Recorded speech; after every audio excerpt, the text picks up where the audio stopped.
Welcome viewer, I am Murugan S.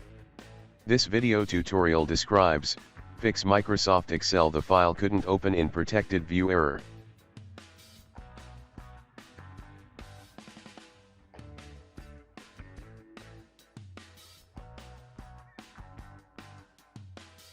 Click File.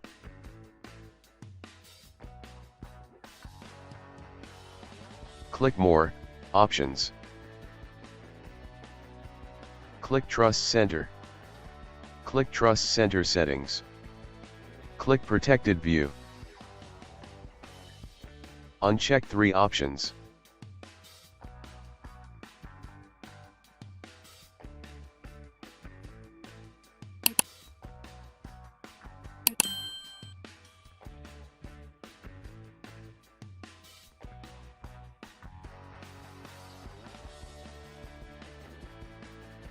Click OK. Click OK. I hope this video tutorial helps to you. Please like, share and don't forget to subscribe my channel.